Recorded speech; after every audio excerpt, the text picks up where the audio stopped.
Welcome to our Candlelight Service. My name is Irene. I'm one of the pastors here at Cathedral of the Rockies. I don't normally hold forth with a few private words at the beginning of the service, but I'm going to do that tonight.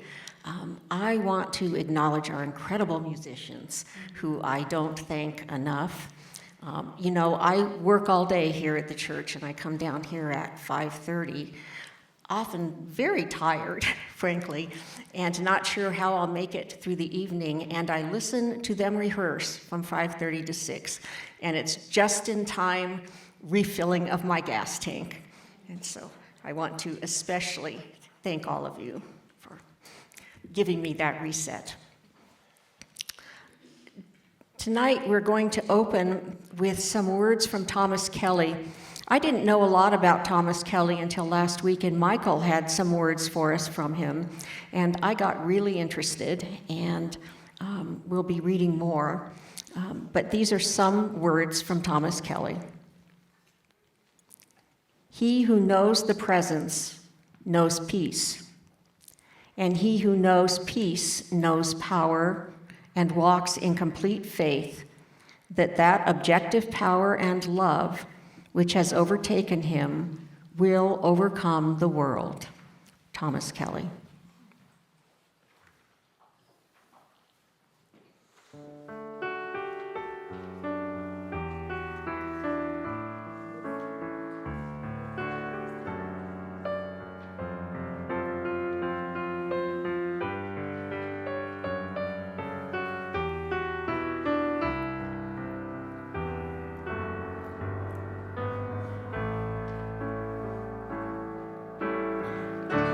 Take this moment, silence days. Take my friends around. Here among us, make a place where your love is found. Take this moment, silence days. Take my friends around. Here among us, make a place where your love is found. Take this moment, silence days. Take my friends around. Here among us, make a place where your love is found. Take this moment, silence days. Take my friends around. Here among us, make a place where your love is found. Take this moment, silence days. Take my friends around. Here among us, make a place where your love is found. Take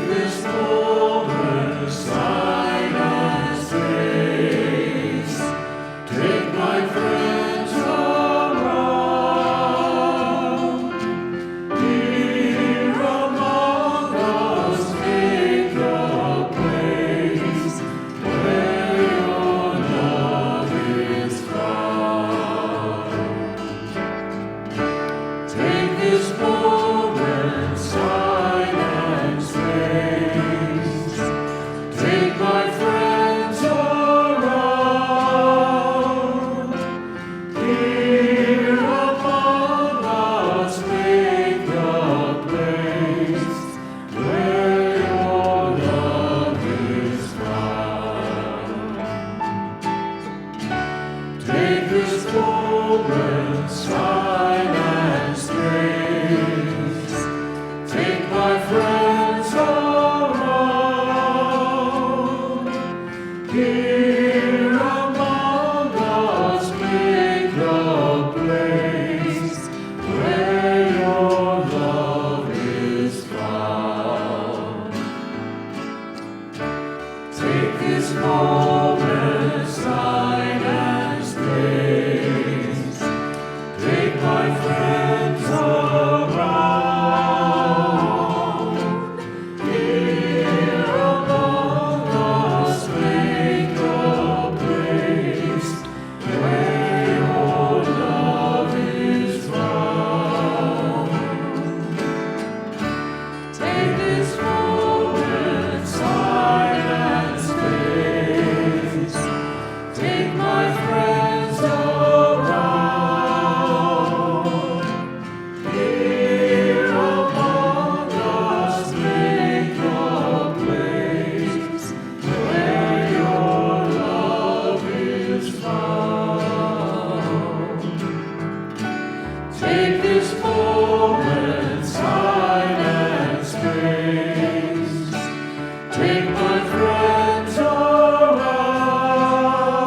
Take this moment, sign and space. Take my friends around.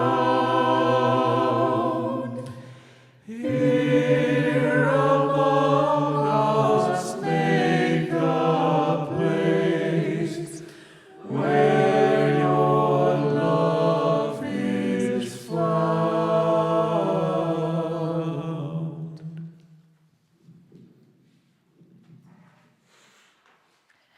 The history of religion through the ages reveals the fact that there have been multitudinous ways of worshiping God, all of them yielding real returns of life and joy and power to large groups of people.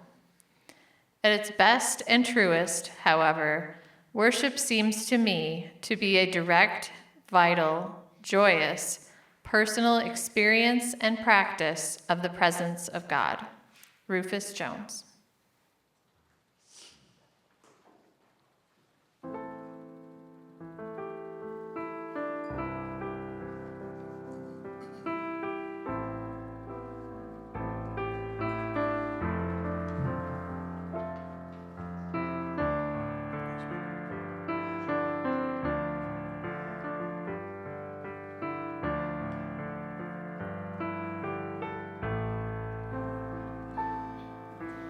Love shines in the darkness, it sings in the shadows, it cannot be contained, it cannot be contained. Love shines in the darkness, it sings in the shadows, it cannot be contained, it cannot be contained. Love shines in the darkness, it sings in the shadows, it cannot be contained, it cannot be contained.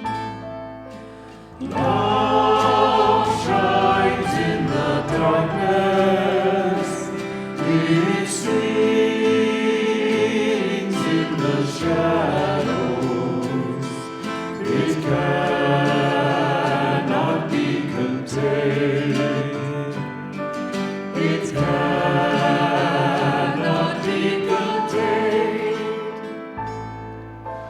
Love shines in the darkness, it sings in the shadows, it cannot be contained, it cannot be contained. Love shines in the darkness, it sings in the shadows, it cannot be contained, it cannot be contained. Love shines in the darkness, it sings in the shadows, it cannot be contained, it cannot be contained. Love shines in the darkness, it sings in the shadows, it cannot be contained. cannot be contained. Love shines in the darkness, it sings in the shadows, it cannot be contained. It cannot be contained. Love shines in the darkness, it sings in the shadows, it cannot be contained. It cannot be contained.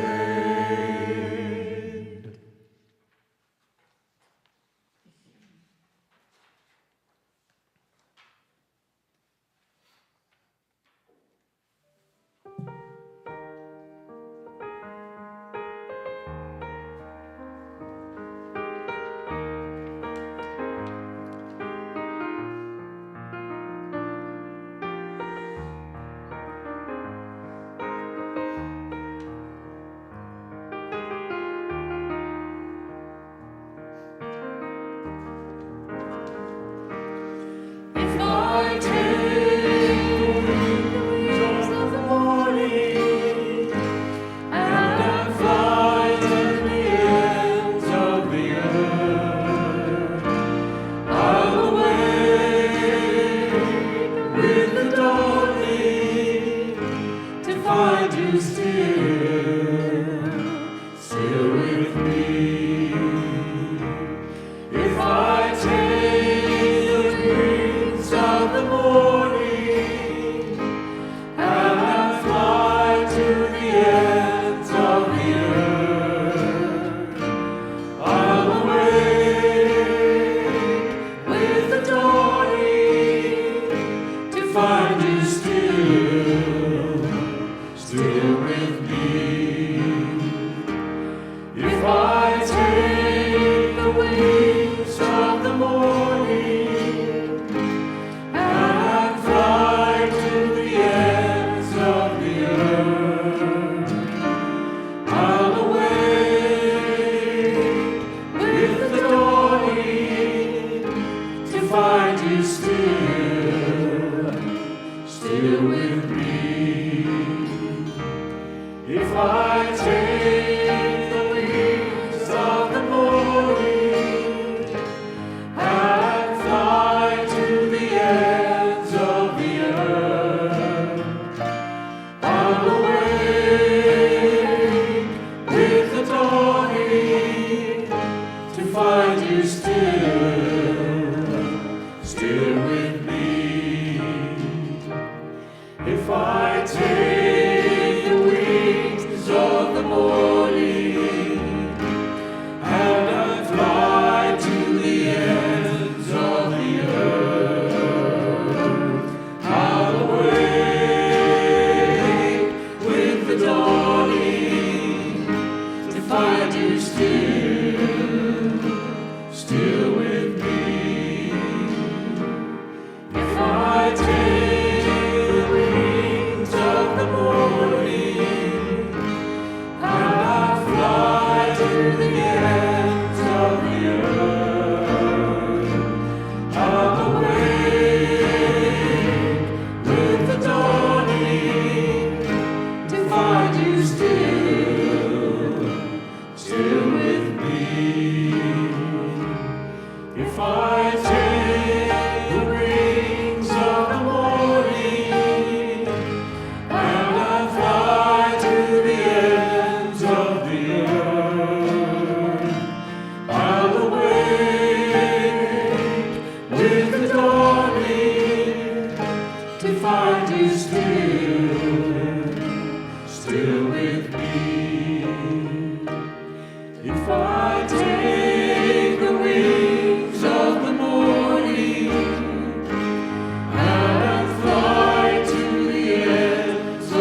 history of religion through the ages reveals that the fact that there have been many multitudinous ways of worshiping God, all of them yielding real returns of life, joy, and power to large groups of people.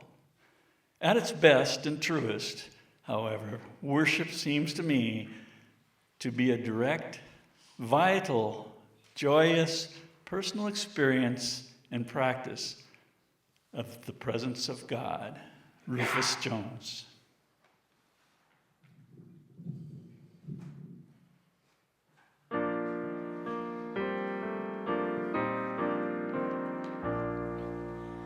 For peace between nations, for peace between peoples, God of mercy, hold us in love. For all of your servants who live out your gospel, God of mercy, hold us in love.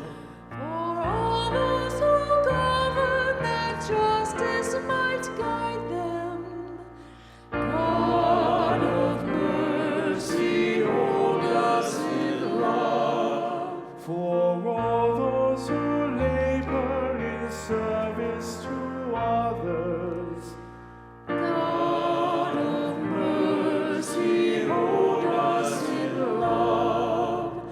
Keep watch on our loved ones and keep us from danger. God of mercy, hold us in love. for all the beloved that rest in your memory, God of mercy, hold us in love. For the next 3 chants, each one of you is invited to come forward for a few minutes of private prayer at the cross or to light one of the prayer candles on the altar behind me. As you do so, know that you are held up by a loving community and you are heard by a loving God.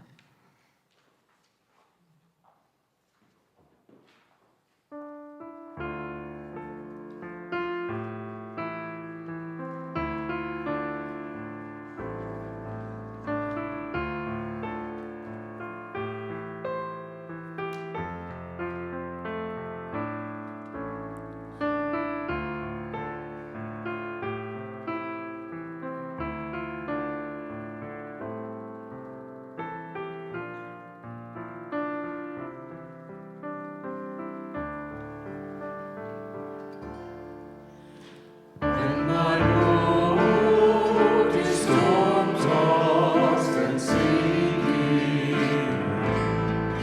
when fears in my heart take control, say, be not afraid to my spirit, and your answer will calm my soul. When my boat is storm-tossed and sinking, when fears in my heart take control, say, be not afraid to my spirit, and your answer will calm my soul. When my boat is storm-tossed and sinking, when fears in my heart take control, say, be not afraid to my spirit, and your answer will calm my soul. When my boat is storm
my spirit, and your answer will calm my soul.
In the dark night of the soul, bright shines the river of God.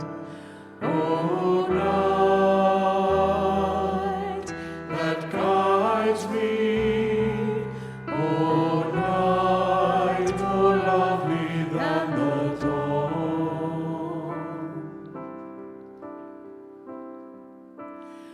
In the dark night of the soul, bright shines the river of God. O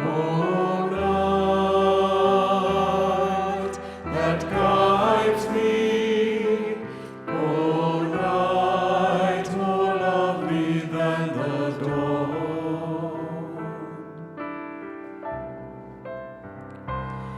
In the dark night of the soul,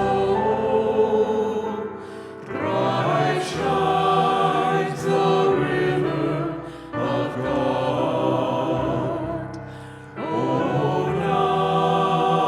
night that guides me, O night more lovely than the dawn.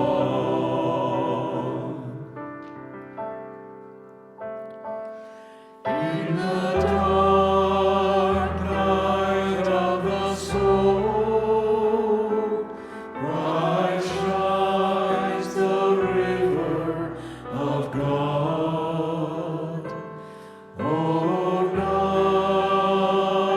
night that guides me, O night more lovely than the dawn.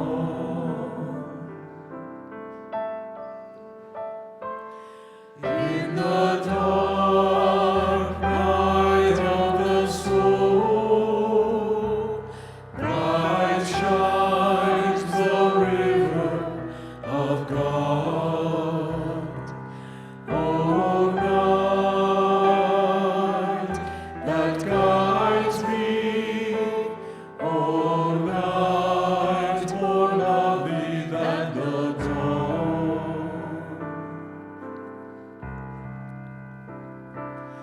In the dark night of the soul, bright shines the river of God.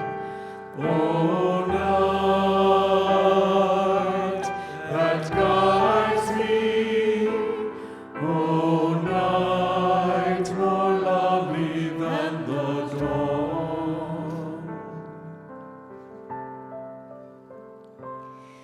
In the dark night of the soul,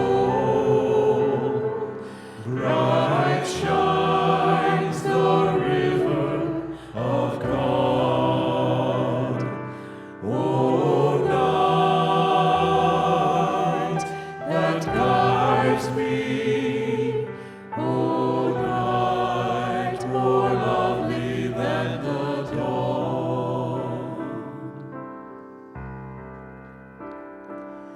In the dark night of the soul, bright shines the river of God. O night that guides me, O night more lovely than the dawn. In the dark night of the soul, bright shines the river of God. O night that guides me, O night more lovely than the dawn.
The history of religion through the ages reveals the fact that there have been multitudinous ways of worshiping God, all of them yielding real returns of life and joy and power to large groups of people. At its best and truest, however, worship seems to me to be a direct, vital, joyous, personal experience and practice of the presence of God. Rufus Jones.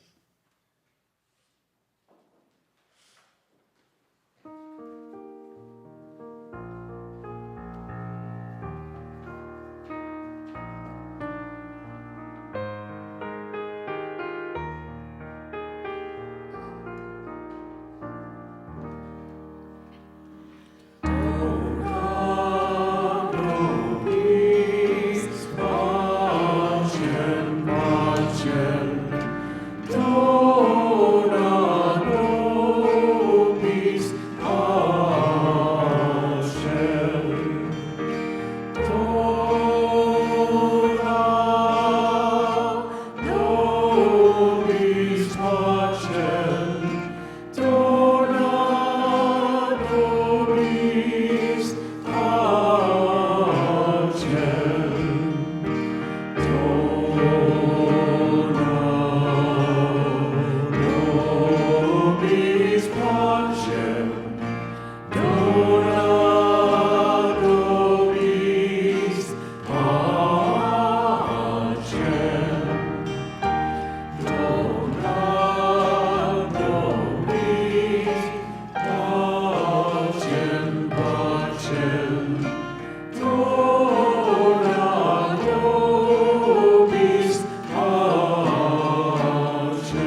Dona, Nobis, Pachem.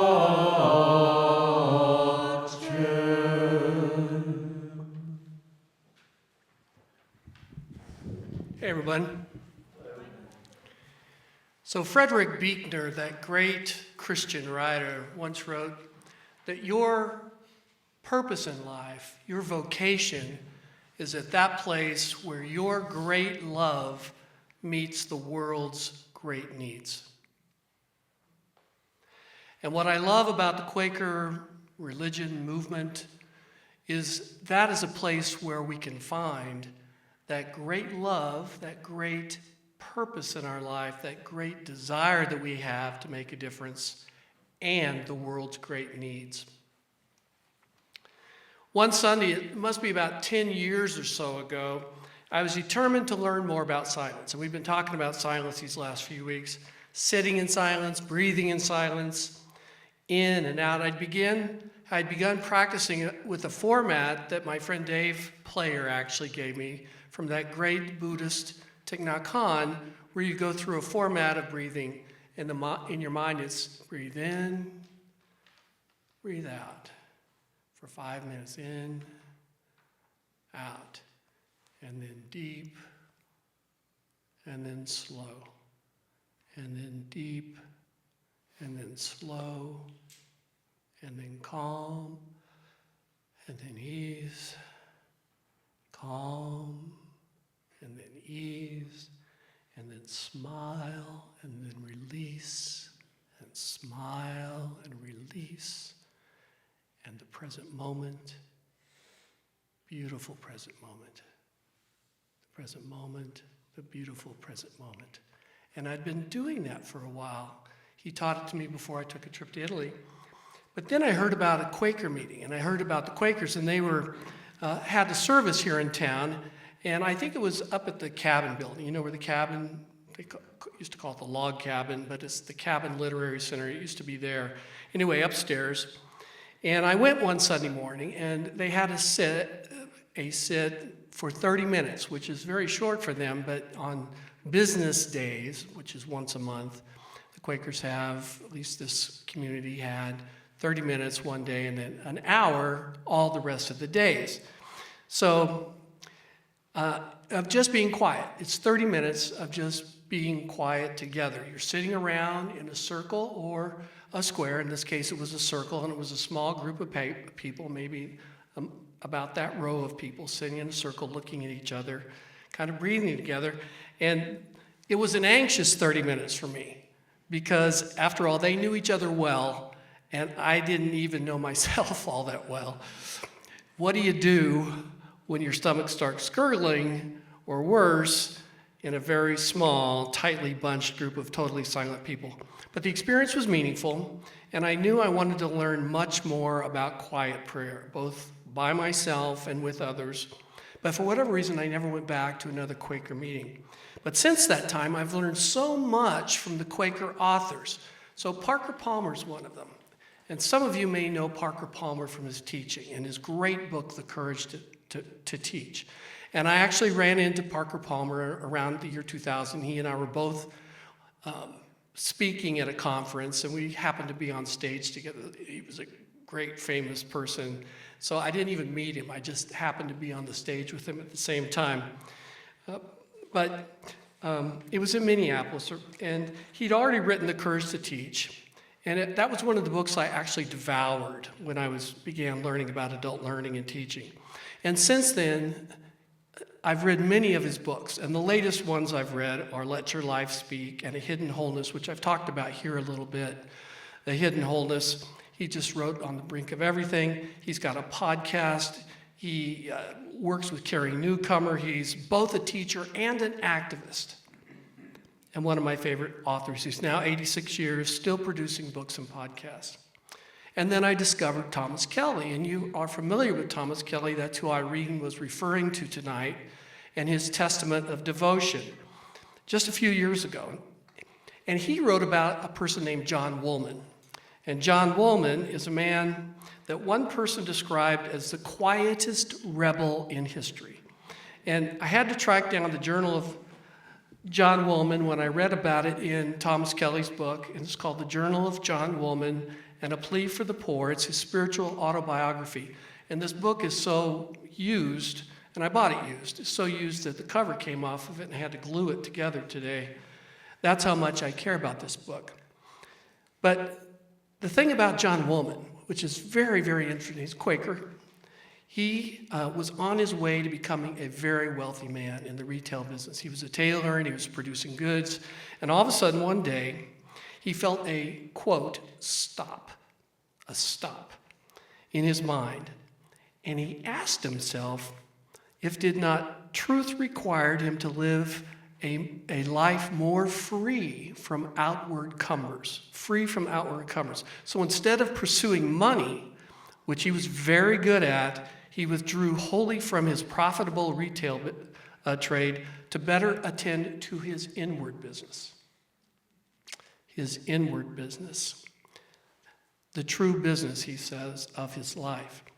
And that inward business meant that he was, another person writing about him said, was in the strongest possible position to take up the cause of the economically disadvantaged wherever he found them.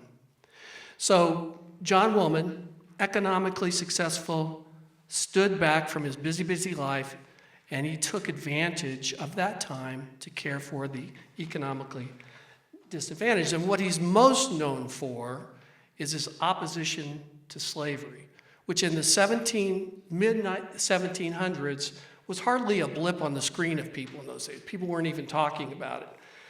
But instead, through his work, because he pulled back from material wealth getting and spent time more on his inner self, instead through his work, one person wrote, and think about this, more than any other single influence, it was Woolman's clear and steady voice that woke the conscience of Quakers, and ultimately through them of the Western world, to the moral evil of slavery. So what is most appealing to me about the Quakers is their commitment to both contemplation and action. Thomas Kelly, Testament of Devotion, wrote most powerfully in his other book, The Eternal Promise, the straightest road to social gospel runs through profound mystical experience. That's why we're here. Direct experience of God in community. The paradox of true mysticism, he says, that individual experience leads to social passion. If we seek a social gospel, he says, we much find it most deeply rooted in the mystic way. And here's the quote, love of God and love of neighbor are not two commandments, but one. Love of God and love of neighbor are two commandments, are one commandment, not two. They're one. It's the highest experience of the mystic. The birth of true mysticism brings with it the birthday of the wildest social gospel. So very quickly in summary, some of the foundations of Quakerism, which I love so much. George Fox was the movement's founder. He had a long time of his own soul searching. And he said, there is one, he found that if there is one, even Christ Jesus, that can speak to my condition. And from the very first, Quakers have been involved in social movements. They have silence as a spiritual practice. Their worship is marked by silence in gatherings, social gatherings at meeting houses where they sit for, like I said, up to an hour. It used to be 4 hours, I read, then 2 hours, and now it's down to 1 hour, without clergy, sorry, Irene, or liturgy, and they wait together in expectant silence, waiting to be moved. And if they are moved, then they say something in the meeting itself. Anyone may lead if spoken. Key to them, their life is the inner life in constant revelation. They believe that God is constantly revealing himself or herself, itself, themselves to all of us all the time. The inner light, which I love that. The inner light is not merely comforting, it unsettles and calls people into costly faithfulness. One key part of Quakerism is their call for social witness, as I mentioned. And here are some of the areas which they've been active in for many, many years. Peace and nonviolence. Excuse me. Got it here. Peace and nonviolence, opposition to slavery, well before the world started to turn to that, and racial injustice, equality of persons, including women's ministry and leadership. Integrity and truthfulness in speech and action, prison reform, humane treatment, care for the poor, the vulnerable, and the displaced. Doesn't that sound like following Jesus to me? It does, completely. I spoke of moving stillness last week. This is the essence of moving stillness, contemplation and action together. If we are deeply listening, as the Quakers, we must be quiet enough to hear what is being asked of me now if I truly listen.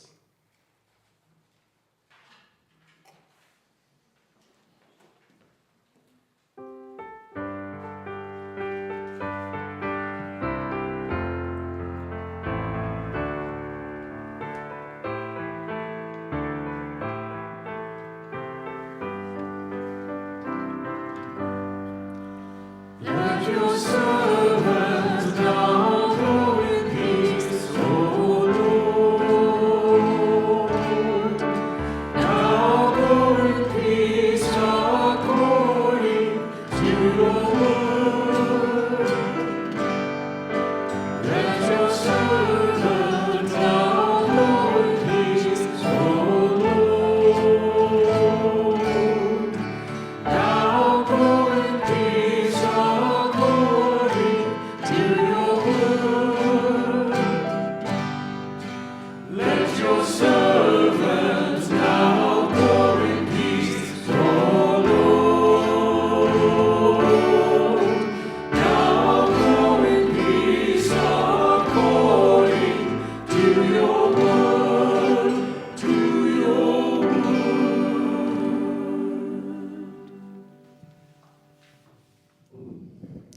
Thank you, Michael, for those words.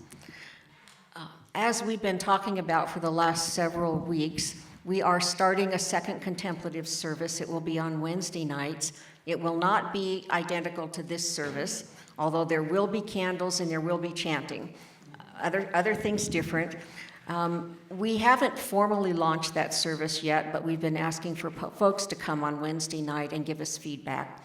Tomorrow is the last of those times when we will be having, I guess you'd call it a semi-private or maybe dress rehearsal service, but we would love to have you come and give us feedback. Then next week, we will have a Tuesday service, this service, even though it's the beginning of Lent. Wednesday is Ash Wednesday next week, and we have a big service in our sanctuary, and we will not have that Wednesday service. But the following week, it will be announced publicly, and we will have a Lenten series different from what we talk about here on Tuesday nights that will launch then. And so if Wednesday doesn't work in your schedule, please hold us in your prayers as we launch something very new and make all those mistakes that we make when we launch something very new. And lastly, my dear ones, as you go from this place, hear these words of Jesus. My peace I give you, my peace I leave with you. But it is not the kind of peace the world promises. But let not your hearts be troubled, nor be afraid, but go wrapped in the graces of the Father, the Son, and the Holy Spirit. Amen.